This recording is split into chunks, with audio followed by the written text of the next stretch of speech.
Assalamualaikum warahmatullahi wabarakatuh. Materi yang akan kita bahas kali ini adalah tentang keamanan sistem informasi. Pada sebuah perusahaan dan yang diaplikasikan melalui sistem informasi manajemen ini, keamanan menjadi suatu hal yang harus diperhatikan atau suatu hal yang penting. Karena jika informasi yang dimiliki oleh perusahaan dapat diakses oleh orang yang bukan wewenangnya atau tidak berhak untuk mendapatkan informasi tersebut, maka informasi tersebut akhirnya akan merugikan banyak pihak. Oleh karena itu, keamanan menjadi suatu hal yang penting untuk diperhatikan. Keamanan merupakan serangkaian kebijakan, kemudian prosedur, pengukuran teknis yang digunakan untuk mencegah akses yang tidak berwenang, pencurian, atau kerusakan fisik pada sistem informasi. Saat ini, keamanan data ataupun informasi menjadi suatu hal yang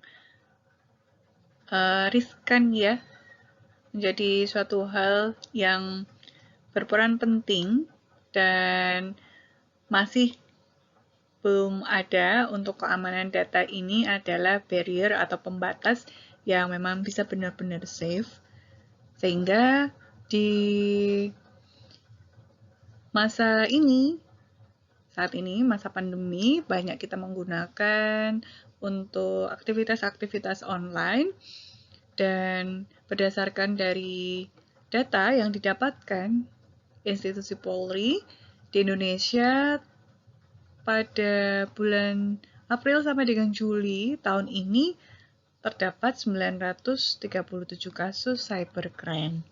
Jadi untuk keamanan data ternyata masih banyak yang terlewat atau data-data yang telah disimpan dengan baik ini bisa diakses oleh orang yang tidak bertanggung jawab. Resiko keamanan yang timbul yang pertama adalah aset. Aset yang dimiliki ini berupa hardware, software, kemudian dokumentasi, data, komunikasi yang sudah dilakukan, lingkungan, dan SDM ataupun manusia. Kemudian, resiko yang muncul yang kedua adalah threat, ancaman, user, pengguna, teroris, kecelakaan, bencana alam, kemudian kelemahan. Ini bisa muncul vulnerabilities melalui software atau hardware bugs. Ini kesalahan ataupun cacat pada software atau hardware yang kita miliki. Kemudian unauthorized users, pengguna yang tidak resmi, ataupun keteledoran yang terjadi. Jadi inilah yang timbul dari resiko-resiko keamanan dalam sistem informasi. Tujuan sistem keamanan dalam informasi atau information security yang pertama adalah kerahasiaan. Jadi informasi pada komputer ini terjamin kerahasiaannya dan dapat diakses oleh pihak-pihak yang memang bertanggung jawab serta terjaga kerahasiaannya. Kemudian ketersediaan menjamin pengguna untuk sah dalam mengakses informasi dan sumber daya dan memastikan bahwa pengguna atau user ini memang orang-orang yang berwenang. Kemudian yang ketiga adalah integritas, menjamin konsistensi dan menjamin data tersebut sesuai dengan aslinya, jadi masih orisinil. Sehingga tidak ada perubahan yang terjadi terhadap informasi yang disimpan. Yang keempat, tujuannya adalah penggunaan yang sah.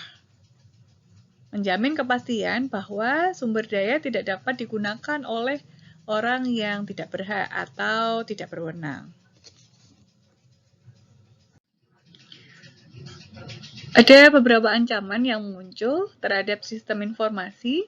Yang pertama adalah ancaman aktif, meliputi pencurian data, kemudian penggunaan sistem secara ilegal, penghancuran data secara ilegal, kemudian modifikasi data juga atau informasi secara legal atau oleh pihak yang tidak berwenang.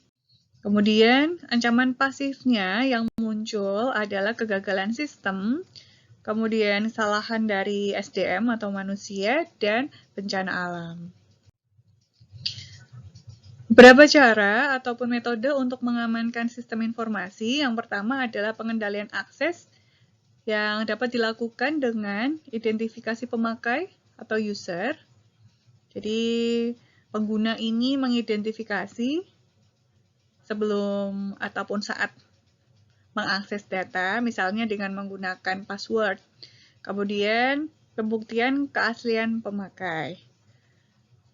Dengan cara kita menggunakan smart card atau ID ya, kemudian tanda tangan, suara, atau menggunakan metode lainnya, atau bisa menggunakan seperti sandi yang bisa tidak dalam bentuk angka, misalkan ya, bukan tanda tangan, tetapi saat kita bisa menggambar pola ataupun bentuk sesuai dengan untuk membuktikan keaslian pemakai. Kemudian otorisasi pemakai, jadi pengguna diberikan hak untuk mengakses dan merubah suatu file di dalam data dengan cara tertentu sesuai dengan ketentuan yang diberikan.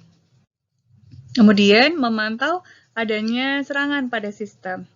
Kita melihat, memantau untuk mengetahui adanya orang lain di luar akses dan adanya serangan dari hacker. Biasanya ini disebut dengan Intruder Detection System atau IDS. Kemudian yang ketiga adalah penggunaan enkripsi. Jadi data-data yang dikirimkan diubah sehingga tidak diketahui oleh orang lain yang tidak berhak. Jadi ini berupa algoritma yang dia bisa berubah mengacak jadi bentuk yang tidak terbaca. Kemudian metode berikutnya adalah melakukan backup secara rutin. Terima kasih. Materi kita hari ini semoga bermanfaat. Wassalamualaikum warahmatullahi wabarakatuh.